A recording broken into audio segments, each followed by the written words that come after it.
Hello बच्चों, कैसे हैं आप सभी। आई होप कि आप सभी अच्छे होंगे। तो बच्चों, जैसा कि सर्दियों का समय है तो थोड़ा सा अपना ध्यान भी रखना। ठीक है, तो आज हम बात करने वाले हैं टॉपिक रजिस्टांस पर। तो रजिस्टांस आखिर में होता क्या है, तो थोड़ी सी पहले डेफिनेशन लिख लेते हैं कि डेफिनेशन है इसकी property of conductor to oppose the flow of electric current. Property of conductor to oppose the flow of electric current. कहने का मतलब कि हमारे हमारे पास कोई कंडक्टर है, उसकी वो प्रॉपर्टी जो करंट को यहां से वहां यानी इसमें फ्लो होने से रोकता है, उसे हम कहते हैं रजिस्टेंस। ठीक है, अब आप इसको एक एग्जांपल से समझिए।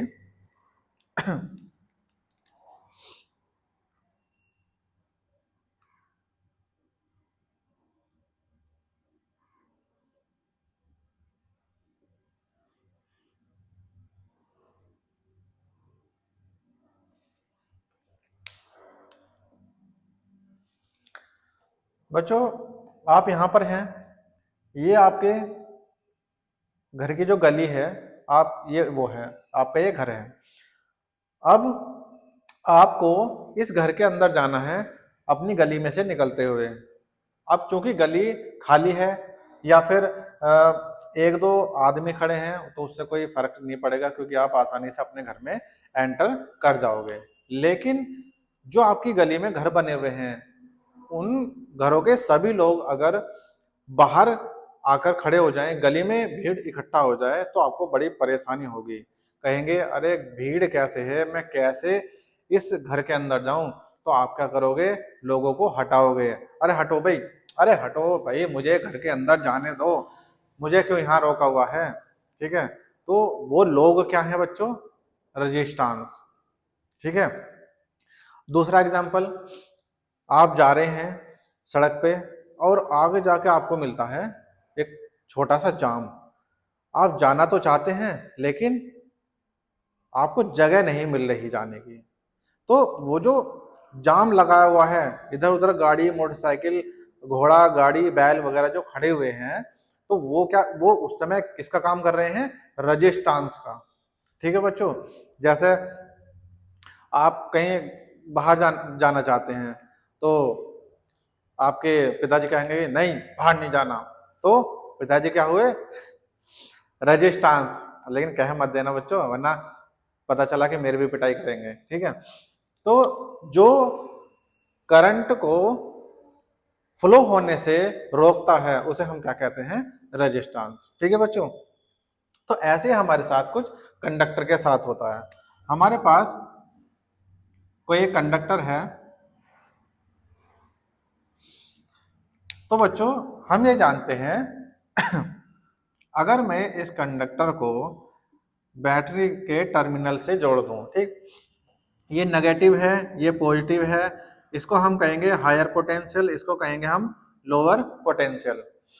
हम जानते हैं कि जो भी ठोस या सॉलिड हमारी कोई भी ऑब्जेक्ट होता है तो उसमें फ्री इलेक्ट्रॉन्स होते हैं।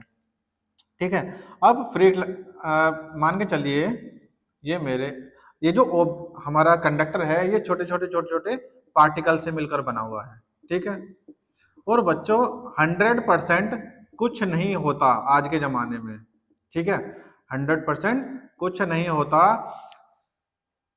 कुछ ना कुछ इम्प्योरिटीज भी आती हैं साथ में। ठीक है, अब क्या होगा, जब इस कंडक्टर को बैटरी के टर्मिनल से जोड़ते हैं तो क्या होगा, सबसे पहले इलेक्ट्रॉन्स जो हैं वो फ्लो होंगे, वो नेगेटिव से हायर पोटेंशियल की तरफ, नेगेटिव से पॉजिटिव की तरफ चलेंगे, मूव करेंगे। तो इलेक्ट्रॉन्स जो हैं वो इस तरफ मूव करेंगे। अब क्या होगा, यहाँ पर हमारे, हम कह सकते हैं कि रेड रेड हमारे इलेक्ट्रॉन्स हैं। ठीक है, तो ये क्या होंगे, जब इलेक्ट्रॉन्स मूव करेगा तो आगे क्या आएगा कुछ इम्प्योरिटीज आएंगी, कुछ ये जो हमारा कंडक्टर जिस छोटे छोटे पार्टिकल से बना हुआ है वो उनके सामने जाकर टकराएंगे। तो क्या होगा कि यहाँ से टकराएंगे, टकराने के बाद ये फिर से एक दूसरे इलेक्ट्रॉन्स के पास जाएंगे, ठीक, वहां पर इनको रास्ता मिल जाएगा। फिर ऐसे ऐसे करते हुए, जैसा आप यहाँ से लड़ते झगड़ते हुए, अरे हटो बे हटो बे हट, इस तरह से करके, अरे भाई मुझे जाने दो, तो इस तरह से कभी इधर कभी इधर कभी इधर कभी स्ट्रेट कभी इधर, तो ऐसे करते करते हमारे जो इलेक्ट्रॉन्स है वो भी ऐसे फ्लो कर जाते हैं। उसके बाद इलेक्ट्रॉन्स पॉजिटिव टर्मिनल में जाकर केमिकल रिएक्शन करते हैं, जिसकी वजह से करंट फ्लो होने लगता है। ठीक है बच्चों, तो जो करंट को फ्लो होने से रोक रहे हैं वो क्या कहलाएंगे, रजिस्टेंस। या आप एक दूसरा एग्जांपल ले लीजिए, एक और एग्जांपल है, ये है एक पानी की टंकी, इसमें से एक पाइप निकाला हुआ है और इस पाइप में से भी दो पाइप निकाले हुए हैं, ठीक है। अब यहाँ पे हमारा कोई कंटेनर रखा है, यहाँ पर भी हमारा कोई कंटेनर रखा है, इस पानी इसमें भी फ्लो होगा, इसमें भी फ्लो होगा। अब अगर मैं इस वाले पाइप में थोड़े से कंकड़ डाल दूं, ठीक है, इस वाले में, तो जो पानी का फ्लो है वो कम हो जाएगा, लेकिन इसमें जो पानी का फ्लो है वो कंटिन्यूसली सेम रहेगा, यानी जैसा तेज चल रहा है वो तेज चलता रहेगा। लेकिन इसमें अगर मैं थोड़े से कंकड़ पत्थर डाल दूं तो पानी का जो फ्लो है वो कम हो जाएगा। तो ये जो कंकड़ पत्थर क्या कर रहे हैं, रजिस्टेंस का काम कर रहे हैं, पानी को रोक रहे हैं बाहर आने से। ठीक है बच्चों, तो ऐसे हमारे साथ कंडक्टर के साथ होता है। तो समझ में आया आपको रजिस्टेंस क्या होता है, जो करंट को फ्लो होने से रोके उसे हम कहते हैं रजिस्टेंस। ठीक है बच्चों, उसके बाद कुछ फैक्ट, अच्छा ये आप थोड़ा सा ध्यान, कुछ पॉइंट हैं कि इट इज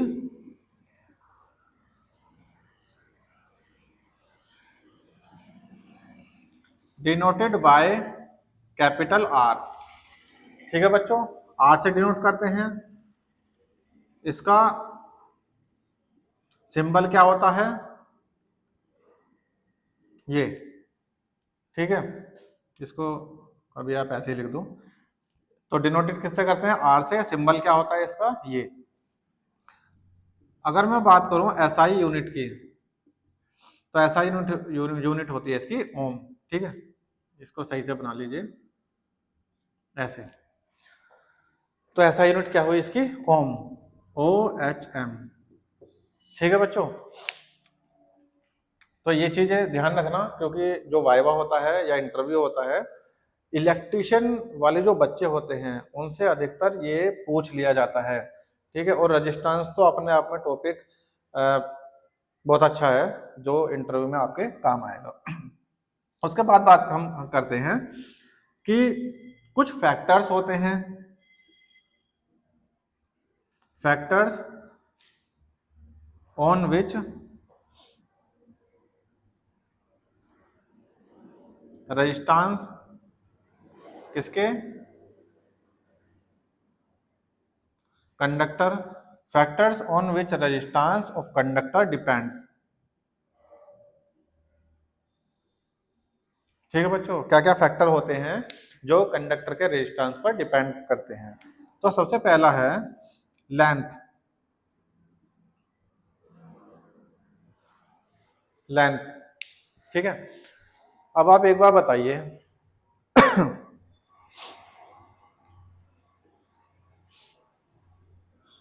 ये बिल्डिंग आपके घर है, ठीक है, ऐसा समझ लीजिए, ये घर है आपका और ये आपकी गली है।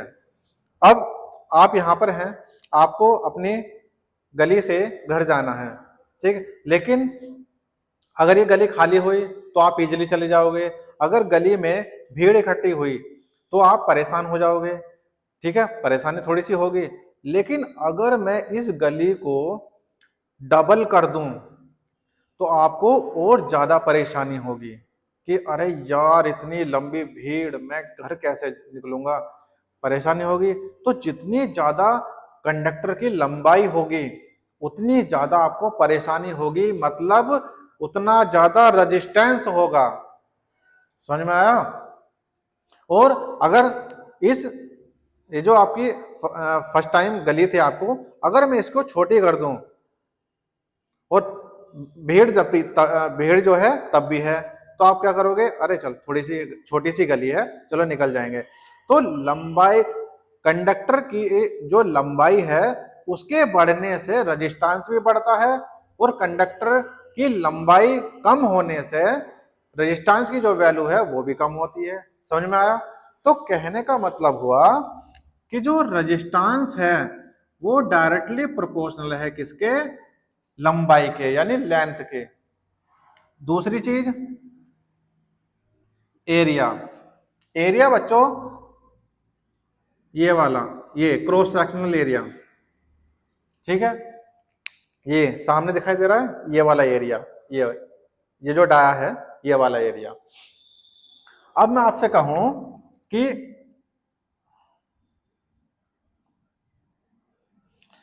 अगर मैं छोटा सा होल बना दूं, ठीक है, आपसे कहूं कि आपको इसमें से निकलना है, तब आप क्या करोगे, थोड़ी परेशानी तो होगी, ठीक है, निकल भी जाओगे।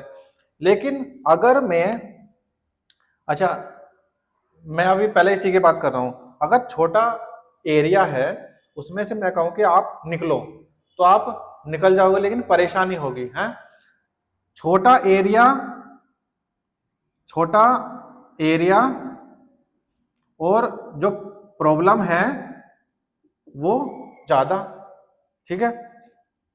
अगर मैं कहूं इतने बड़े एरिया से आपको निकलना है, आप आसानी से निकल जाओगे बिना किसी टेंशन के। तो एरिया बड़ा, एरिया ज्यादा, परेशानी यानी जो प्रॉब्लम है वो कम, ना के बराबर। समझ में आया?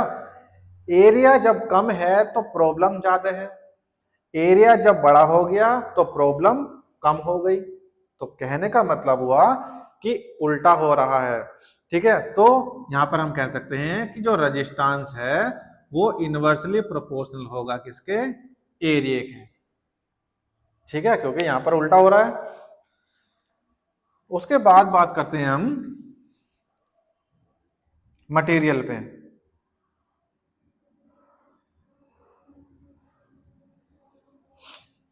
तो बच्चों मटेरियल पर भी डिपेंड करता है, क्यों, अगर मैं ये लोहे की रोड लूं तो इसमें से करंट आसानी से पास हो जाएगा। उसी जगह अगर मैं कोई लकड़ी का ऑब्जेक्ट लूं तो इसमें से करंट पास नहीं होगा, ये आप भी जानते हैं, ठीक है। तो करंट पास नहीं हो रहा यानी करंट को कोई रोक रहा है, और रोक रहा है यानी रेजिस्टेंस ज्यादा है, ठीक है। करंट पास नहीं हो रहा तो रेजिस्टेंस ज्यादा हुआ, तो लकड़ी, सॉरी, जो कंडक्टर की जो मटेरियल होता है उस पर भी डिपेंड करता है, तो उसे हम कहते हैं रजिस्टिविटी, ठीक है बच्चों। तो जो मटेरियल की जो रजिस्टिविटी है वो डायरेक्टली प्रोपोर्शनल होगी आर के, या फिर जो रेजिस्टेंस है वो डायरेक्टली प्रोपोर्शनल होगा रजिस्टिविटी के, ठीक है। लोहे की अगर रोड है तो करंट आसानी से पास हो जा रहा है यानी उसमें रजिस्टेंस कम है, और उसी ओर में अगर लकड़ी का कोई ऑब्जेक्ट लूं, इसमें से करंट पास कर रहा हूं तो करंट पास बिल्कुल भी नहीं होगा। तो इसमें क्या हुआ, रजिस्टेंस ज्यादा है। मैंने आपको स्टार्टिंग में यही तो बताया कि जो करंट को फ्लो होने से रोकता है, अपोज करता है करंट का, तो उसी को हम क्या कहते हैं, रेजिस्टेंस। और इसमें तो रेजिस्टेंस भरा पड़ा है, तो मटेरियल पर भी डिपेंड करता है, ठीक है। रजिस्टिविटी, अगर इसमें जो लोहे की रोड बताई थी उसमें रजिस्टिविटी कम, तो रेजिस्टेंस भी कम। और जो लकड़ी की मैंने अभी बात करी उसमें रजिस्टिविटी ज्यादा तो रेजिस्टेंस भी ज्यादा है, तो डायरेक्टली प्रोपोर्शनल हुआ, ठीक है बच्चों। एक चीज और जो आपको याद रखनी है,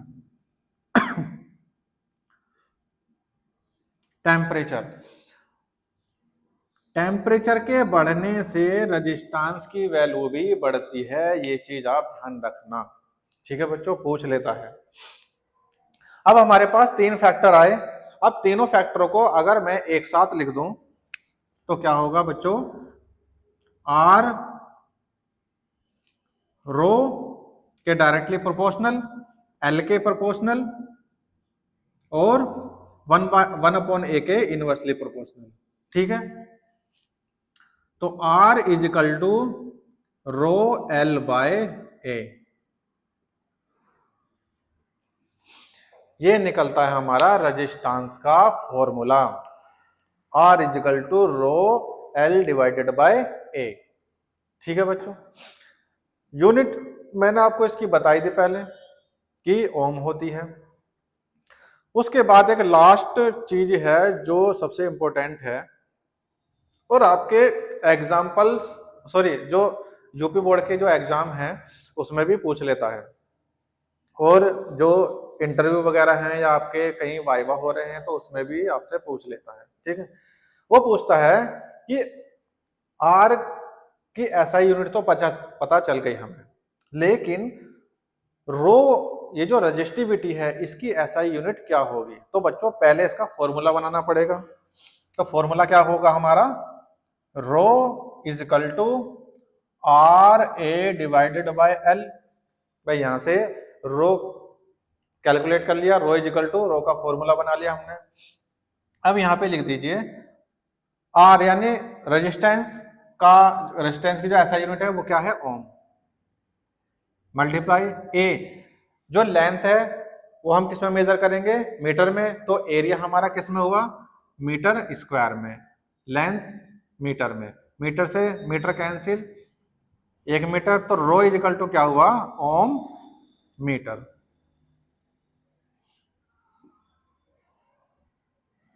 ठीक है बच्चों, ये याद रखना कि जो रजिस्टिविटी है उसकी एसआई यूनिट क्या आई हमारे पास? ओम मीटर। तो बच्चों आई होप कि आपको रजिस्टेंस अच्छे से समझ में आ गया होगा। बस एक और लाइन कहना चाहूंगा कि अगर आपसे नॉर्मली पूछता है कि रजिस्टेंस होता क्या है तो बता देना कि जो करंट को फ्लो होने से रोकता है उसको हम कहते हैं रजिस्टेंस। ठीक है बच्चों, तो आज के लिए इतना ही। आई होप कि आपको अच्छे से समझ में आ गया होगा। और